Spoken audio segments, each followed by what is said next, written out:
Hello everyone, thank you for this introduction. Today I will present a part of my thesis work. Thesis carried out with Thales in collaboration with the Institute of Integration Material from a System and the Research Institute, the Biomedical Research Institute of the Armed Force. And the study focuses on the differentiation of mental loads during sleep debt accumulation based on Phasic indices from electrodermal activity.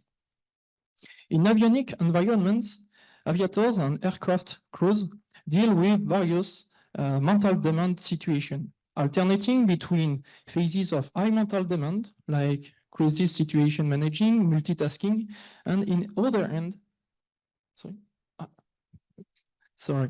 and phases of low mental demand.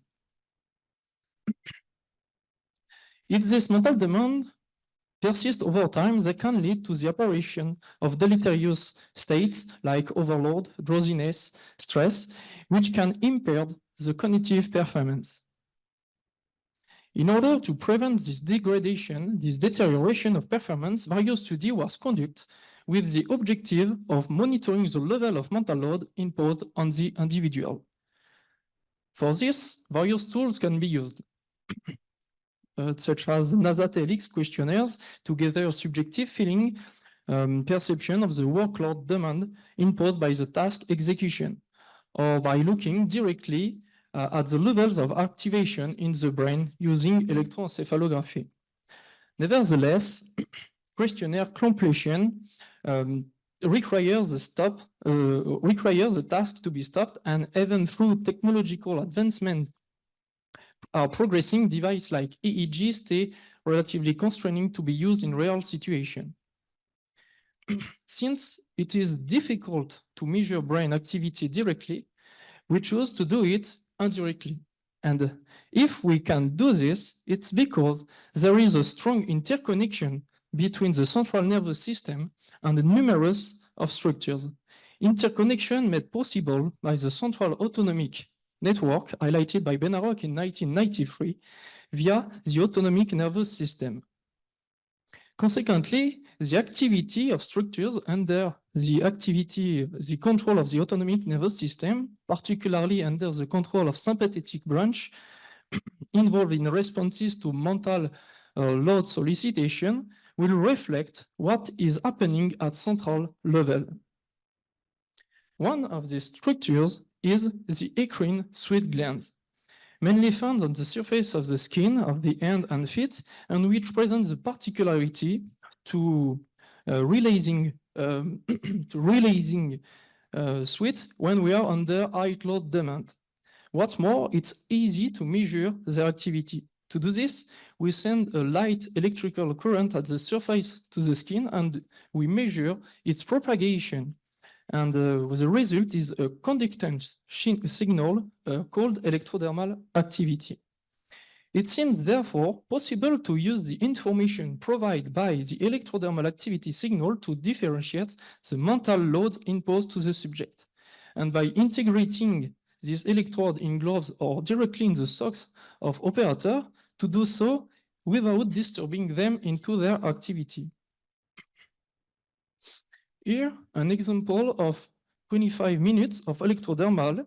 From this signal, it's possible to obtain a marker called TVSIMP, proposed by Bossada-Quintero in 2016, a marker sensitive to evaluate sympathetic activity in response to different types of solicitation, cognitive, mental demand, emotional response, and its special feature is that it can be used to monitor temporal variation of the level of activity of sympathetic system.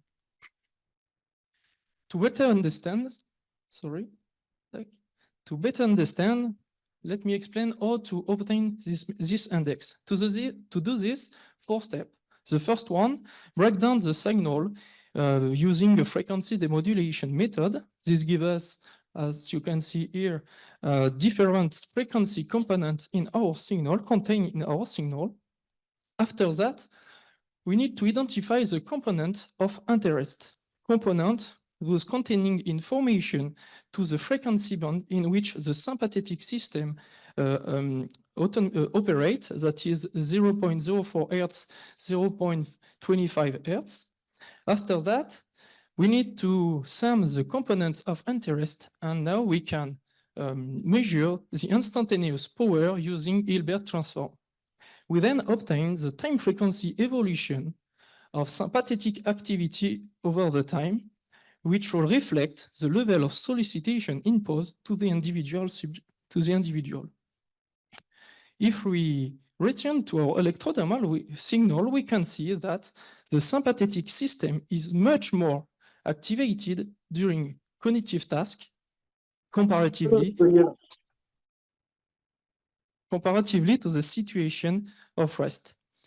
We now have a marker that enables us to differentiate level of mental load, which works in standardized situation. But for monitoring in operational context, we need to have marker robust to the variation of individual states. Not least because aviators and aircraft crews are exposed to a significant level of sleep deprivation given the nature and demand of their work. Night duty flying, reduced crew sleep hours, consecutive early wake-up, are all factors that contributing to the accumulation of this sleep debt. And this accumulation of sleep debt doesn't come without consequences. They impact the cognitive performance. And this decline of performance is directly linked to central modification associated with this accumulation of sleep debt. Central modification, which via the same autonomic network will have also an impact on the ecrointrinsic gland activity and through a cascade effect on our indice TV-SYMP, and consequently potentially impact on the effectiveness of TV-SYMP index to differentiate mental load. It's here, and that's the whole point of this work is to test the TV-SYMP index robustness to the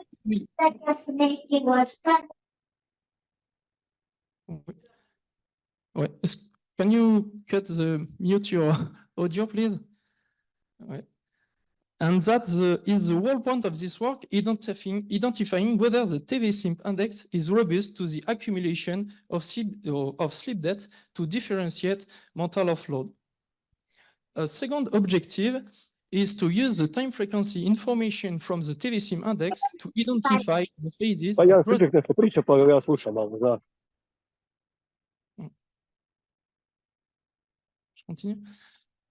At the origin of this performance degradation. For that, the first step was to induce sleep debt.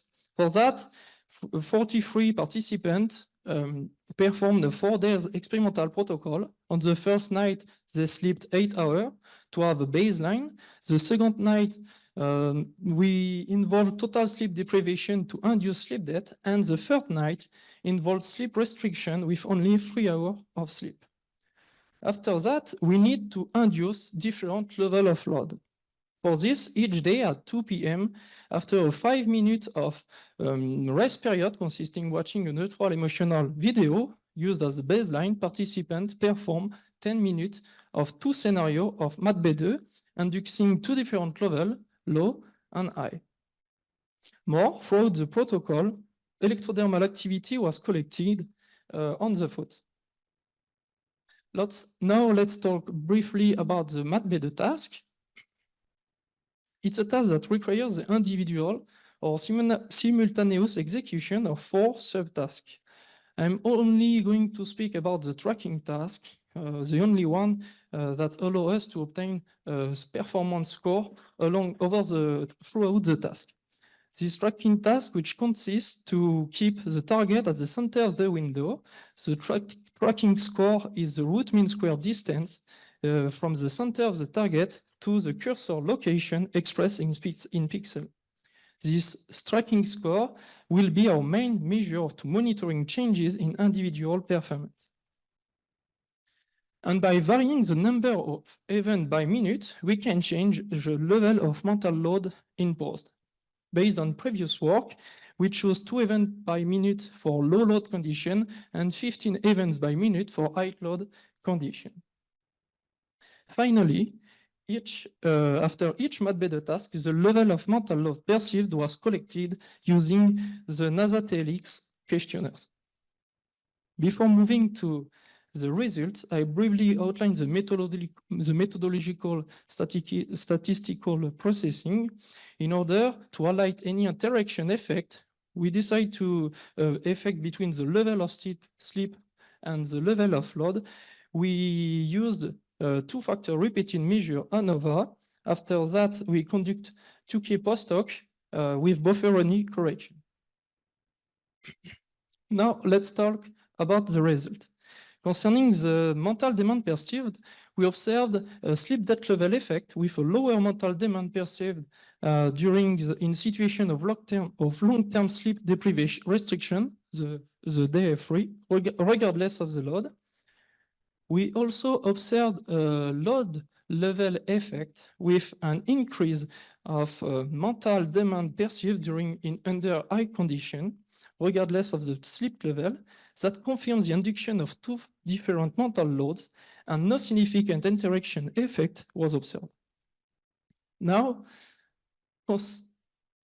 concerning the TV-SYMP index, we observe no sleep debt effect that confirms the robustness of TV-SYMP index to sleep debt accumulation. More, we observe a load level effect with a higher TV-SYMP value in high load condition that confirm the capacity of using TV-SYMP index to differentiate mental load. So, concerning our first hypothesis, first objective, we can confirm that TV-SYMP is not affected by the sleep debt accumulation and permit to differentiate the level of mental load involved to participants. Now, let's talk about the performance. Please note that the performance here is the distance from the perfect position. So the greater the distance, the less accurate is the participant. We observed a sleep debt effect on performance with a weaker performance on sleep debt day compared with the first day without sleep debt, regardless of the load. Concerning the load level effect, we observed a significantly better performance in low load condition, and one more time, no significant interaction effect was observed. As regard to the detection of drowsiness, we currently working on the use, not on the TV-SYMP index average, but of the dynamics of the change over the time.